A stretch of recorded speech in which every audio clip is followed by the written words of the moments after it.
Mister Sridhar, నువ్వు నాకు help చేయాలి. నా లాస్ట్ డేస్ మా దేశంలోనే గడపాలని నా కోరిక. మీ అందరి శ్రమతో కంపెనీకి బాగా లాభాలు వచ్చాయి. ఇక్కడ ట్యాక్సెస్ గొడవ వల్ల నా ఆస్తిని అంతా నా దేశానికి తీసుకువెళ్లేందుకు రిజర్వ్ బ్యాంక్ ఒప్పుకోవడం లేదు. అందుకని నా ఆస్తిని అంతా నీ పేర ట్రాన్స్ఫర్ చేస్తాను. నువ్వు దాన్ని గోల్డ్గా ఎక్స్చేంజ్ చేసి నాకు పంపించు. సార్ ఏమంటున్నారు సార్? సార్ ఈ పని నేను చేస్తానని ఎలా అనుకున్నారు sir? Sir this is smuggling. అంత మాట ఎందుకు? మరింకేమిటి సార్, దేశాన్ని మోసం చేయటం? మిస్టర్ శ్రీధర్, ఇది నేను న్యాయ మార్గంలో సంపాదించాను. న్యాయంగా నేను సంపాదించిన ధనాన్ని న్యాయంగానే అనుభవించాలి. ఏమైనా ఇది జరిగే పని కాదు. ఇదే నీ తుది నిర్ణయమా శ్రీధర్? బాగా ఆలోచించు. ఈ పనికి నిన్నే నియమించవలసిన నెసెసిటీ నాకు లేదు.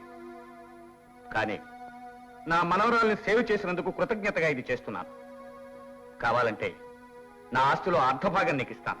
సార్ మీరే మాట్లాడుతున్నారా? మీరేమిచ్చినా సరే ఈ పని నా వల్ల జరిగేది కాదు. నా వల్ల జరుగుతుందని ఎలా ఊహించారు సార్? 50 లక్షల ఆస్తి కోసం. ఈ మాట మీరు కాకుండా ఇంకెవరైనా అనుంటే ఏం చేసేవాడో తెలుసా? ఏం చేసేవాడు Sridhar? Sorry sir, it's all right. Good bye for ever. Sridhar,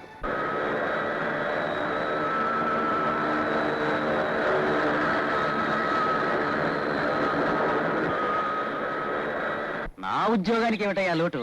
మా బాస్ నా పెర్ఫార్మెన్స్ చూసి అబౌవ్ యావరేజ్ అని రాశాడు తెలుసా?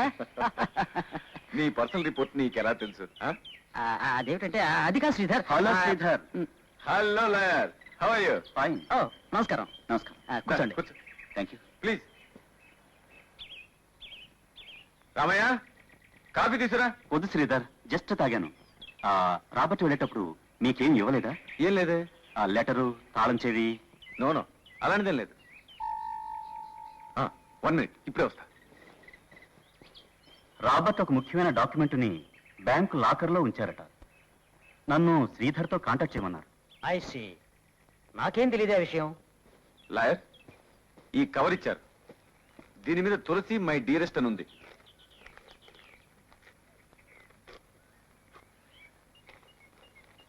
కీ. వెరీ గుడ్, రండి.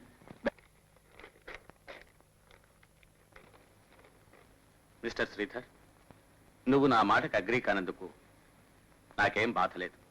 నా మనవరాలను సేవ్ చేసిన రుణం నీకు బాకీ ఉన్నాను. ఆ రుణాన్ని తీర్చుకోవాలి. ఎలా? నీకు సహాయం చేయాలి. నీకు తెలిసే ఉంటుంది నేను తులసిని ఎంతగా ప్రేమిస్తున్నాను. ఆమెకు ఏదైనా ఇవ్వవలసిన ధర్మం నాకుంది. అయితే ఇప్పుడు కాదు, నా మనవరాల్ని ఆమె 10వ బర్త్డే నాడు కాపాడావు. అందువల్ల తులసికి 10 ఏళ్లు దాటిన తర్వాత ఆ బహుమానం నీకు లభిస్తుంది. బ్యాంక్ లాకర్లో ఆ పత్రం ఉంది, చూడు. Yours Robert. నీ కూతురు చాలా అదృష్టవంతాలు శ్రీధర్. ఏమిటి? 20 lakhs. లాయర్, మనుషులకు అదృష్టం డబ్బుతోనే వస్తుందా? ధనం లేదే ఈ ప్రపంచంలో ఏం చేయడం సాధ్యం కాదు. రాబర్ట్ చెప్పినట్టుగా 30 లక్షల క్రిస్టియన్ మిషనరీకి కట్టవలసిన ట్యాక్సులు కట్టమని ఇందులో రాశారు. ఆ మిగిలిన 20 లక్షలు? తులసికి 10 ఏళ్లు నిండే వరకు డబ్బు బ్యాంకులోనే ఉంటుంది. దాని మీద వచ్చే వడ్డీ అనాథాశ్రమానికి వెళ్తుంది. తులసికి 10 ఏళ్లు నిండేలోగా ఏదైనా అఘాయిత్యం జరిగితే ఆ డబ్బు శ్రీకృష్ణ అనాథాశ్రమానికి చెందుతుంది. ఈ పత్రం రాసేటప్పటికి రాబర్ట్కి నా మీద ఉన్న కోపం చల్లారలేదనుకుంటాను. అందుకే ఇలా రాశారు. ఎక్కడుంది శ్రీకృష్ణ అనాథాశ్రమం?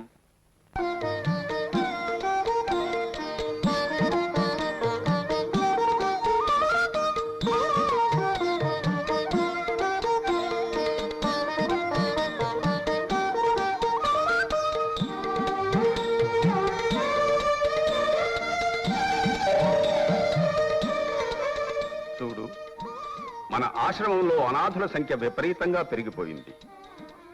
ఇంతవరకు మనం ఎంతో మంది అనాథ జీవులకు శాశ్వత ఉపాధులు కల్పిస్తూ వచ్చాం. మనం ఎన్నో కష్టాలతో సంస్థ నడుపుతూ వచ్చాం. నడి సముద్రంలో నడుస్తున్న నావను దరికి చేర్చకుండా వదిలివేయటానికి మనసొప్పటం లేదు. అవును స్వామి, అలా మనం చెయ్యకూడదు. తప్పు కాదా? మంగమ్మ, అందరికీ భోజన సదుపాయాలన్నీ సరిగ్గా ఉన్నాయా? అన్నీ సరిగ్గా ఉన్నాయి స్వామి. కానీ ఏమిటి? ఆహార పదార్థాలు ఇక 2 రోజుల వరకు రావచ్చు. దయవేచ్ఛ.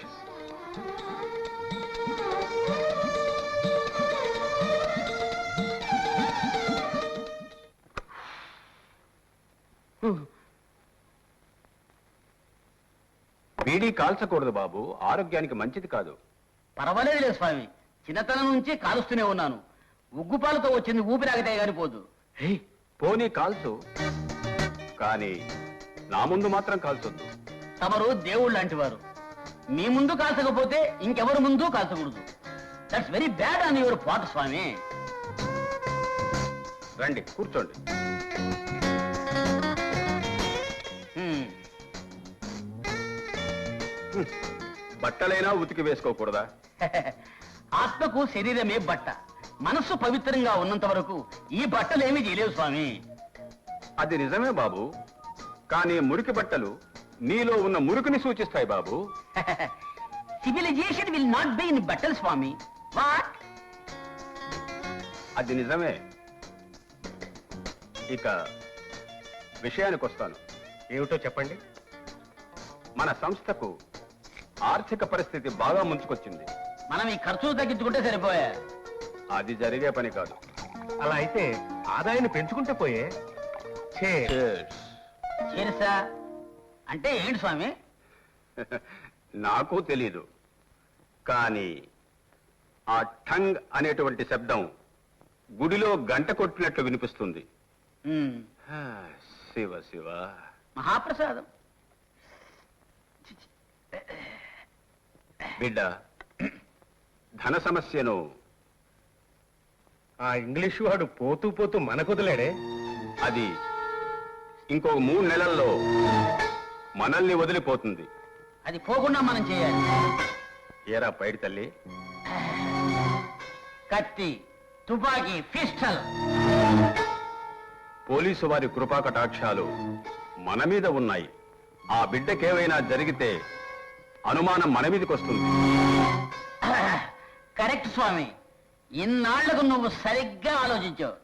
ఒరే పైడి తల్లి, నన్ను మీరు అని పిలవరా? గుర్రం ఎక్కాక కొంచెం అడ్జస్ట్ చేసుకోవాలండి స్వామి. ఆ?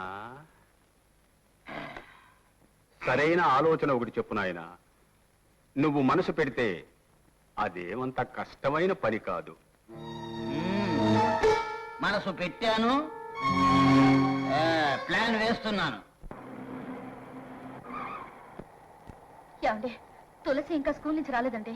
ఏంటి టైం 7 ఇంకా రాలేదా? అవునండి, రోజు ఈ టైం కల్లా వచ్చేసిదే. సరే నేను స్కూల్కి వెళ్ళి చూసొస్తాను. తొందరగా వెళ్ళండి.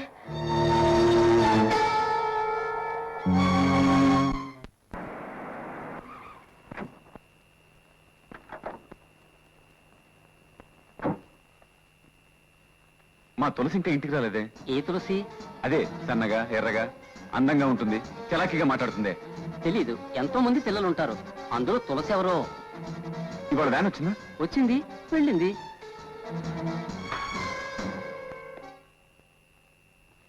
What is this Sridhar? Tulasi ఎక్కడికి వెళ్ళదు, ఇంటికి వచ్చేస్తుంది. ఏం బాబు, ఆ వ్యాన్ డ్రైవరు క్లీనరు వాళ్ళ అడ్రస్ నీకు తెలుసా? డ్రైవర్ ఇల్లు తెలియదండి. క్లీనర్ ఇస్మాయిల్ ఇల్లు ఇక్కడే పక్కనే ఉంది. ఇస్మాయిల్, ఇస్మాయిల్. ఎవరు మీరు?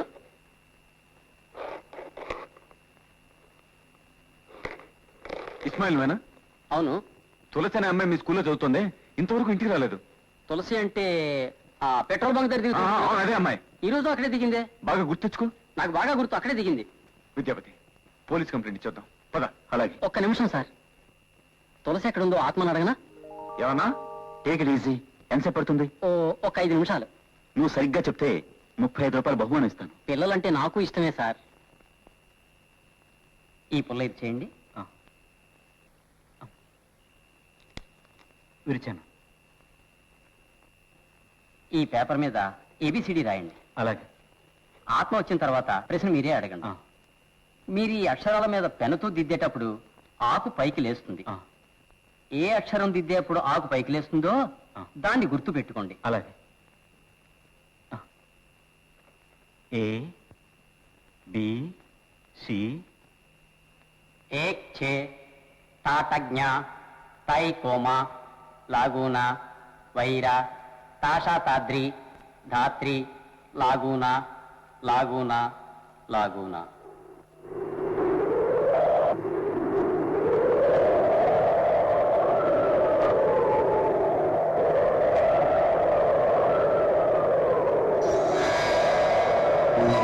ఆత్మవాణి వాలింది ప్రశ్నలు అడగండి. అక్షరాల మీద పెన్నతో దిద్దుతున్నాను, కరెక్టేనా? తులసి అనే పాప ఎక్కడుంది? A B G H I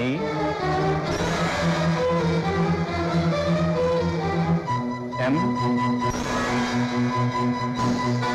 are S I M హెచ్యుఎస్ఎస్ ఎంఎస్. ఇమ్మస్ అంటే ఏమిటర్థం? హిమ్మస్ అంటే జర్మన్ భాషలో ఇన్ ది హౌస్ అని అర్థం. అంటే తులసి ఇంట్లో ఉందంటారా?